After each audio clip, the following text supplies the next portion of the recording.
आणि स्काईप करावे लागतात, पण स्काईप पण ते 30 सेकंद होत नाही. आणि हा 18 सेकंदाचा फक्त व्हिडिओ आहे, जो जेव्हा मी फक्त मोबाईल उघडला आणि त्यातून त्याला स्काईप करायसाठी प्रयत्न करतो, तर तेवढ्या वेळातला हा 10-15 सेकंदाचा फक्त व्हिडिओ त्यांनी शूट केला आणि त्याच्यावरती आरोप प्रत्यारोप या ठिकाणी सुरू झाले. पूर्ण या ठिकाणी जर दाखवलं असतं तर आपल्या लक्षात आलं असतं मीडियाच्या आणि महाराष्ट्राच्या सुद्धा, की अशा प्रकारचं काही त्याच्यामध्ये तथ्य नाही आहे. या संपूर्ण प्रकरणाची सखोल चौकशी होण्याची आवश्यकता आहे. जर मी ऑनलाईन रमी खेळत असेल आणि मी जर दोषी सापडलो तर नागपूरच्या अधिवेशनामध्ये उपमुख्यमंत्री किंवा मुख्यमंत्री दोघांपैकी कोणी एकाने निवेदन करावं. त्या क्षणाला न थांबता उपमुख्यमंत्री आणि मुख्यमंत्र्यांना न भेटता राज्यपालाकडे जाऊन मी माझा राजीनामा सादर करेन. महाराष्ट्राचे कृषी मंत्री माणिकराव कोकाटे यांनी नुकतीच प्रेस कॉन्फरन्स घेतली, पण सगळ्या महाराष्ट्राचं लक्ष या प्रेस कॉन्फरन्सकडे होतं. कारण 2 दिवसापासून मीडियामध्ये जो व्हिडिओ व्हायरल होतो, या व्हिडिओला अनुसरून आज कृषी मंत्री राजीनामा देणार का किंवा त्यांचा राजीनामा घेतला जाणार का, याकडे सगळ्या महाराष्ट्राचं लक्ष लागलं असताना आज मात्र कृषी मंत्र्यांनी अजित पवार यांच्या वाढदिवसानिमित्त एका योजनेची घोषणा केली.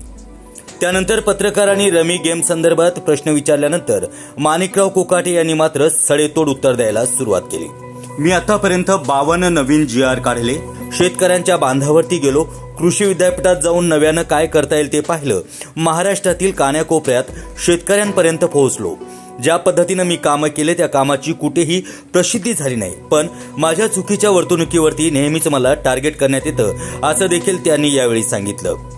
मला रमी खेळताच येत नाही, त्याचप्रमाणे त्यांनी स्वतःचा मोबाईल क्रमांक आणि बँक डिटेल्स देखील देईल असं सांगितलं आणि रमी खेळत असताना हे सगळे डिटेल्स आपण तपासावं असं आवाहन त्यांनी पत्रकारांना केलं. जर मी ऑनलाईन रमी खेळत असेल आणि जर मी दोषी सापडलो तर हिवाळी अधिवेशनात मुख्यमंत्री किंवा उपमुख्यमंत्री यापैकी कुणीही निवेदन करावं, तेव्हा मी या दोघांनाही न भेटता सरळ राज्यपालांकडे जाऊन राजीनामा सादर करेल असंही त्यांनी यावेळी सांगितलं. पाहूया ते पत्रकार परिषदेत नक्की काय म्हणाले. त्या दृष्टिकोनातून कुठेही चौकशी केली तर ज्या दिवसापासून ऑनलाईन रमी सुरू झाली आहे त्या दिवसापासून आज तागत 1 रुपयाची सुद्धा रमी मी या ठिकाणी खेळलेलो नाही. मला रमी खेळताच येत नाही. त्यामुळे अशा प्रकारचा आरोप तो एकदम बिनबुडाचा आहे, चुकीचा आहे आणि त्यामुळे महाराष्ट्रामध्ये मोठ्या प्रमाणात या ठिकाणी माझी बदनामी झाली आहे. कारण नसताना ऑनलाईन रमीचा जो आरोप केला आहे, ज्या राजकीय नेत्यांनी जो आरोप केला आहे आणि ज्यांनी माझी बदनामी केली आहे त्या सर्वांना मी कोर्टात खेचल्याशिवाय राहणार नाही. रमी नाहीच. मी सांगितलं की मी त्या दिवशी हाऊसमध्ये माझं काम होतं, 6 वाजता हाऊसचा टाईम होता, माझं लक्षवेधी होती आणि मला माझ्या OSD कडनं किंवा कोणाकडनं जरी माहिती मागवायची असेल तर SMS करावा लागतो किंवा फोन करावा लागतो किंवा मग या ठिकाणी तिथं त्यांना मध्ये येता येत नाही. त्यामुळे मग त्यासाठी मला एक मोबाईल मी मागवला होता. मोबाईल उघडल्यानंतर त्याच्यावरती लगेच तो गेम आला. तो गेम पॉपअप होतो सारखे 5-5 1-1 सेकंदाला ते गेम येत असतात. तो गेम मला तो स्काईप करता आला नाही, कारण तो मोबाईल नवीन होता माझ्या दृष्टिकोनातून. स्काईप कसं करायचं मला त्यात कळत नव्हतं, पण नंतर तो स्काईप केलेला आहे. पण स्काईप केलेला व्हिडिओ तुमच्यापर्यंत आलाच नाही किंवा तुम्ही दाखवलाच नाही. त्यामुळे तशा प्रकारचं जे गेम येतात वारंवार सारखे, तो काही एकच गेम येत नाही. आत्तापर्यंत मोबाईलवरती तुम्ही मोबाईल पटकन पुढे येतात आणि स्काईप करावे लागतात, पण स्काईप पण ते 30 सेकंद होत नाही. आणि हा 18 सेकंदाचा फक्त व्हिडिओ आहे, जो जेव्हा मी फक्त मोबाईल उघडला आणि त्यातून त्याला स्काईप करायसाठी प्रयत्न करतो, तर तेवढ्या वेळातला हा 10-15 सेकंदाचा फक्त व्हिडिओ त्यांनी शूट केला आणि त्याच्यावरती आरोप प्रत्यारोप या ठिकाणी सुरू झाले. कारण नाही वाचून त्याच्यामध्ये काही संबंध नव्हता आणि ते खेळण्याचा पूर्ण खेळ का दाखवला नाही त्यांनी. पूर्ण या ठिकाणी जर दाखवलं असतं तर आपल्या लक्षात आलं असतं मीडियाच्या आणि महाराष्ट्राच्या सुद्धा, की अशा प्रकारचं काही त्याच्यामध्ये तथ्य नाही आहे. त्यामुळे मी आता माननीय मुख्यमंत्री, माननीय उपमुख्यमंत्री, माननीय सभापती आणि माननीय अध्यक्ष विधानसभा या चौघांनाही लिखी पत्र देणार आहे. या संपूर्ण प्रकरणाची सखोल चौकशी होण्याची आवश्यकता आहे. त्यामुळे माझ्या पत्राच्या आधारे आपण चौकशी करावी. जर मी ऑनलाईन रमी खेळत असेल आणि मी जर दोषी सापडलो तर नागपूरच्या अधिवेशनामध्ये उपमुख्यमंत्री किंवा मुख्यमंत्री दोघांपैकी कोणी एकाने निवेदन करावं.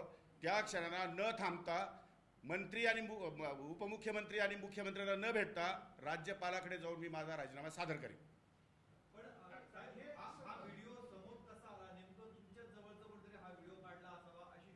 प्रश्न असा आहे की तो व्हिडिओ कोणी काढला त्याची मला त्याच्या खोलात मला जाण्याची काही आवश्यकता नाही. तो खोल सभापती महोदय त्या ठिकाणी चौकशी करतीलच, तो काही विषय नाही. परंतु त्याच्यामध्ये एवढं विशेष काही नव्हतं की ज्याच्यामुळे महाराष्ट्रातल्या शेतकऱ्यांचा भावना दुखवतील किंवा त्याच्यामुळे आता छावा संघटनेच्या काही पदाधिकाऱ्यांमध्ये भावना दुखवतील, असं कुठल्याही प्रकारचं काहीही नव्हतं. काहीही असं वेडवाकडं केलेलं नाही. मी आतापर्यंत शेतकऱ्याच्या संदर्भात महाराष्ट्रात इतके निर्णय घेतले, त्या संदर्भामध्ये कोणी काही या ठिकाणी भाष्य केलेलं नाही. आणि फक्त ज्याचा शेतकऱ्याशी संबंध नाही अशा गोष्टीच फक्त मीडियामध्ये दाखवल्या गेल्या. त्यामुळे या संदर्भामध्ये जे दोषी असतील त्या सर्वांचे CDR चेक करायचे. त्या सर्वांनी याच्या पाठीमागचा सूत्रधार कोण आहे, कुणी याच्यामध्ये भाग घेतलेला आहे, या सगळी चौकशी एकदा होऊन जाऊ द्या. वारंवार कृषी मंत्री म्हणून जे काय मीडियाच्या समोर आणलं जातं त्या संदर्भातली संपूर्ण चौकशी मुख्यमंत्री महोदयांनी करावी असं मी माझं स्वतःचं पत्र राज्यपाल मुख्यमंत्री, उपमुख्यमंत्री, सभापती आणि अध्यक्ष या चौघांना देणार आहे. सातत्याने असं म्हटलंय की तुमचे जे वक्तव्य आहेत, मागच्या वेळेस तुम्ही म्हटले होते की ढेकळांचा पंचनामा करायचा का, किंवा त्याच्या आधी काही शेतकऱ्यांच्या संदर्भात तुमचं जे वक्तव्य होतं ते अंडरलाईन करून सांगितलेलं आहे की अशा पद्धतीचं वक्तव्य कृषी मंत्री का करतात? अहो मला सांगा, ढेकळं म्हणजे काय तर सांगा तुम्ही. जर तुम्हाला ढेकळांचा अर्थच कळत नाही तर त्यावरती उगीच मीडियामध्ये बदनामी का करतात? ढेकळं म्हणजे एकदा त्यामध्ये पीक काढणी प्रयोग संपला की त्यानंतर शेतीला नांगरट करावी लागते. आणि नांगरट केल्यानंतर त्या नांगरटीमध्ये जर शेती पाण्याची बागायती असेल तर काही प्रमाणात मातीचे या ठिकाणी मोठे मोठे ढेपले या ठिकाणी बाहेर येतात, काही ठिकाणी माती बाहेर येते, काही ठिकाणी मुरूम येतो. डिपेंड्स आपण म्हणजे जशी शेती असेल तसं. आता ज्या शेतीमध्ये काहीच शक्य नाही, जी शेती जर पूर्णपणे हार्वेस्टिंग झालेलं आहे, त्या शेतीमध्ये पिकच उभे नाही, त्याचे पंचनामे कसे करायचे तुम्हीच सांगा मला. म्हणजे काय चुकीचं, त्यात काय चुकीचं आहे? ज्या शेतामध्ये पिकच नाही आहे, मी काय म्हटलंय की शेतीचे पंचनामे होत नाही, पंचनामे पिकाच्या नुकसानीचे होतात. त्यामुळे पिकाच्या नुकसानीमध्ये ज्या शेतकऱ्यांचं नुकसान झालंय त्या शेतकऱ्यांना त्या शेतकऱ्यांचे पंचनामे करण्याचे आदेश सन्माननीय कलेक्टर आणि सन्माननीय कृषी अधिकाऱ्यांना देण्यात आलेले आहे. आणि त्या दृष्टिकोनातून त्यांचे पंचनामे झाले की तो प्रस्ताव शासनाला येईल, त्या दृष्टिकोनातून त्यांना भरपाई देण्यात येईल. एवढंच नव्हे तर ज्या शेतकऱ्याने पीक काढून शेतातून आपल्या घरी आणलेलं आहे परंतु त्याच्याकडं साठवण्याची क्षमता नाही किंवा जो ठेवू शकत नाही, परंतु पावसामुळे त्याचं पिकाचं नुकसान झालेलं आहे, तर त्याची सुद्धा या ठिकाणी नुकसान भरपाई शासन करेल. अशा प्रकारची मी घोषणा त्या ठिकाणी केली होती. त्यामुळे जिथं माती आहे, ज्या जमिनीत काहीच नाही आहे, त्या जमिनीचे पंचनामे कसे करायचे मला हे तर तुम्ही एकदा समजून सांगा. किंवा महाराष्ट्रातल्या कुठल्याही कृषी खात्यामध्ये काम करणाऱ्या अधिकाऱ्यांनी, शेतकऱ्यांनी किंवा या ठिकाणी कृषी संघटनेने मला फक्त समजून सांगावं की ढेकळाचे पंचनामे कसे करता येतील. ते जर मला समजून सांगितलं तर मी सांगेल ढेकळाचे पंचनामे करायला लावतो.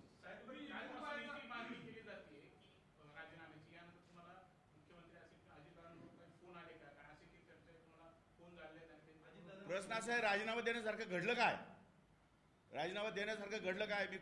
मी काय कोणाचा विनयभंग केलेला आहे, मी चोर केलेलं आहे, शेतकऱ्यांच्या विरोधात निर्णय घेतलेला आहे, माझी काय पार्श्वभूमी गुन्हेगारीची आहे?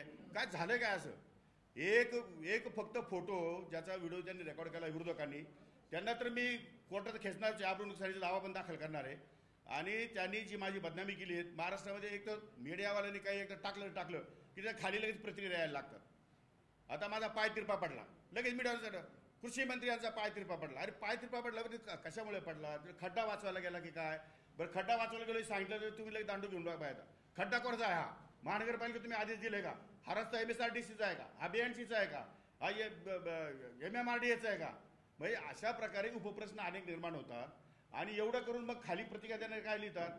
प्रतिक्रिया म्हणतो हा दारूच पिलेला असेल, दुसरा म्हणतो नाही सकाळची वेळ दिसते, हा सकाळी दारू गांजा पिलेला असेल, तिसरा म्हणतो नाही ह्या कुठे त्या बाजूला बाई दिसते फोटोमध्ये, त्या बाईकडे बघत असेल म्हणून पाय तिरपा पडला असेल. म्हणजे अंदाज लावत राहता. छोटा प्रश्न आहे, पाय तिरपा पडला तर त्याच्यामध्ये का पाय तिरपा पडला? खड्ड्यामुळे आमचा पाय तिरपा पडला, खड्डा भरण्याचे आदेश देण्यात आले, दोनच विषय आहे. पण तशा प्रकारचं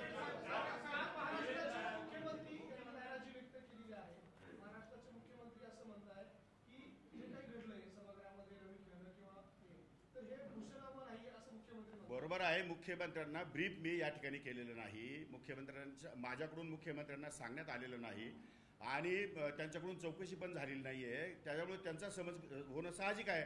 मीडियावरती विश्वास ठेवून माननीय मुख्यमंत्री महोदयांनी स्टेटमेंट केलेलं दिसतंय, परंतु तसं प्रकारचं कुठलंही काम मी या ठिकाणी खेळलो नाही आणि खेळणं बरोबर नाही. मी 25 वर्षापासून विधानसभेमध्ये आहे. विधानसभेचे नियम कायदे मला सगळे समजतात. विधानसभेमध्ये काय करावं, विधानसभेमध्ये काय करू नये, विधान परिषदेमध्ये काय करावं, काय करू नये याच्या नियमाची मला पूर्णपणे काळजी आहे आणि हे 25 वर्षापासून मी ते नियम पाळतो. आत्तासुद्धा मी नियम पाळलेले आहेत. फक्त तेवढ्या 10-12 सेकंदासाठी तो जो स्किप होऊ शकला नाही, तेवढा एकापुरता एक विषय आहे आणि तो विषय अनावश्यक या ठिकाणी मीडियाच्या किंवा दुसऱ्या लोकांनी या ठिकाणी लावून धरलेला आहे.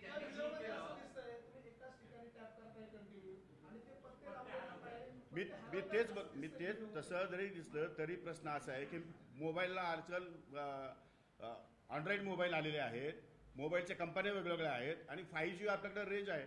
5G म्हटलं कुठे टच झाला, काही तुम्ही डाउनलोड करायला का दुसरीकडे टच झालं तर भलतंच काहीतरी येऊन जातं टीव्हीवर, भलतंच काहीतरी मोबाईलला येऊन जातं.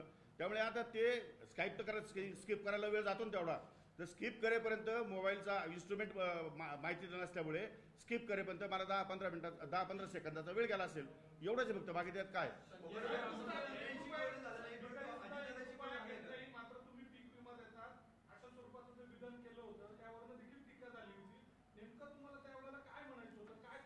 प्रश्न असा आहे, शेतकऱ्यांकडनं 1 रुपया शासन घेतं, शेतकऱ्यांना 1 रुपया देत नाही आम्ही. शेतकऱ्यांकडनं 1 रुपया शासन, म्हणजे भिकारी कोणी शासन आहे, शेतकरी नाही. पण त्याचा नेहमी अर्थ उलटा केलेला आहे. त्यामुळे 1 रुपया ही किंमत फार थोडी आहे आणि 1 रुपयाच्या विम्याच्यामुळे महाराष्ट्रामध्ये 5-5.5 लाख बोगस अर्ज या ठिकाणी सापडले, माझ्याच काळामध्ये सापडले. मी ते बोगस अर्ज तात्काळ रद्द केले आणि नव्याने घोषणा केल्या. माझ्या आत्तापर्यंतच्या कमीत कमी 52 GR निघालेत, इतक्या घोषणा केल्यात मी नवीन, इतके कामं कृषी खात्यामध्ये केलेत. महाराष्ट्राच्या कानाकोपऱ्यात जाऊन आलो मी, शेतावर जाऊन आलो, बांधावर जाऊन आलो, अनेक संशोधन केंद्रामध्ये गेलो. ज्या संशोधन केंद्रामध्ये सुविधा नाही त्यांना सुविधा देण्याचं मी या ठिकाणी प्रॉमिस केलं, आश्वासन दिलं आहे. आत्तापर्यंत एकही कृषी मंत्री एकाही संशोधन केंद्रावर गेलेला नाही. मी विद्यापीठांना जाऊन भेट दिल्या, संशोधन केंद्राला जाऊन भेटी दिल्या, शेतकऱ्यांना जाऊन भेटी दिल्या, त्यांच्या अडचणी समजून घेतल्या. त्यामध्ये त्या वेगवेगळ्या प्रकारचे GR काढले. फर्स्ट कम फर्स्ट सर्वचा GR माझाच आहे. प्रत्येक गावामध्ये वेदर स्टेशन निर्माण व्हावं ही पण माझीच मागणी आहे. म्हणजे या गोष्टीमध्ये ज्या ज्या अडचणी शेतकऱ्यांच्या आहेत त्या अडचणी दूर करण्यासंदर्भात आपल्याला काय काय करता येईल आणि त्या संदर्भातली फीडबॅक जो आहे तो शेतकऱ्यांकडून कसा मिळेल यासाठी माझे प्रयत्न सुरू आहे. गेल्या 6 महिन्यामध्ये प्रचंड मोठा बदल या कृषी विभागामध्ये आपल्याला बघायला मिळेल. मी तर आपल्याला एवढंच सांगतो की 100 दिवसाच्या कार्यक्रमामध्ये 3रा क्रमांक कृषी विभागाचा आलाय. उगीच येतो, आपोआप येतो की कधी नंबर. ज्यांच्याबद्दल तुम्ही असं म्हणता ना की त्यांना कोर्टात खेचू किंवा ज्यांनी व्हिडिओ काढला त्यांना कोर्टात खेचू, त्यांचं असं सांगणं आहे की आमच्याकडे याचा मोठा व्हिडिओ आहे, तो पण आम्ही समोर आणू. जरूर आणा ना, काही हरकत नाही, आमची तर तयारी आहे. मी कोर्टात खेचणारे म्हटलं होतं ना, कोर्टात दाखवावंच लागेल ते. मी त्याची चौकशी लावणार आहे सविस्तर, या संपूर्ण प्रकरणाची सविस्तर चौकशी लागणार आहे. मी ऑनलाईन रमी खेळत होतो का आणि ऑनलाईन रमीचे माझे सगळे रेकॉर्ड, माझे मोबाईल नंबर, माझा CDR, माझे अकाउंट्स, हे सगळे ते लिंक त्याच्याशी आहे का, हे सगळे चौकशीतून बाहेर येईल. आणि चौकशीतून बाहेर आल्यानंतर तो रिपोर्ट नागपूरच्या अधिवेशनामध्ये माननीय उपमुख्यमंत्री किंवा मुख्यमंत्री या ठिकाणी जाहीर निवेदन करतील. आणि त्या संदर्भात जर मी दोषी सापडलो तर मी त्या क्षणाला 1 सेकंदामध्ये राज्यपालकडे जाऊन माझा राजीनामा देऊन टाकेन. ते कोण काय बोलतं, विरोधक काय बोलतात याच्याशी मला घेणं नाही. पण जे विरोधक जे बोलले माझ्या संदर्भात, रमीच्या संदर्भामध्ये, त्या सर्व विरोधकांना आबरू नुकसानीचा दावा मी त्यांच्यावर दाखल केल्याशिवाय राहणार नाही. मुख्यमंत्र्यांशी बोलणं झालं नाही, परंतु उपमुख्यमंत्री अजितदादांशी या संदर्भात नाही बोलणं झालं. नाही, फोन बंद आहे त्यांचा, फोन स्विच ऑफ आहे. पण आपल्याला म्हणजे एवढं वादळ उठलेलं असताना आपल्याला असं वाटलं नाही का मुख्यमंत्री उपमुख्यमंत्र्यांच्या कानावर घालावं, आपली बाजू त्यांच्याबद्दल? मुळात वादंग उठवलं कुणी? वादंग उठण्यासारखं झालं काय? मी अनावश्यक गंभीरता निर्माण करताय. मला तेच सांगायचं ना, मला सगळ्या ज्या लोक दोषी आहेत यांचे सगळ्यांचे CDR चेक करायचे. यांच्या पाठीमध्ये नेमकं कोण आहे, यांच्या पाठीमध्ये याला कोणाचे फोन जातात, हे कोणामुळे मला टार्गेट करताय आणि 5-10 सेकंदाची फक्त जाहिरात दाखवतात. मी शेतकऱ्यांना म्हटलो नाही, मी असं म्हटलो की लग्न कार्य सुपाऱ्या याच्यावरती खर्च जास्त कोणीच करू नये. म्हणजे शेतकरीच नाही, शेतकऱ्यांनी तर करूच नये, परंतु इतर सुद्धा व्यापारी आहेत, उद्योजक आहेत, नोकरदार आहेत. लग्न ही काय स्पर्धा नाही, लग्न हा एक संस्कार आहे. त्यामुळे संस्काराच्या पद्धतीने करावं आणि तो मला अधिकार आहे. कारण मी लग्न माझं स्वतःचं मंदिरामध्ये केलेलं आहे. मी माझ्या लग्नावर खर्च केलेला नाही. माझ्या मुलीचं लग्न सुद्धा मी 200 लोकांमध्ये केलेलं आहे. त्यामुळे मला नैतिक अधिकार आहे बोलण्याचा. कुणी बोलावं, ज्याला नैतिक अधिकार आहे तोच बोलू शकतो ना. मी काय राजकीय पुढाऱ्यांसारखे लग्न केलेले नाही आहेत. मी साध्या मंदिरात जाऊन लग्न केलंय माझं.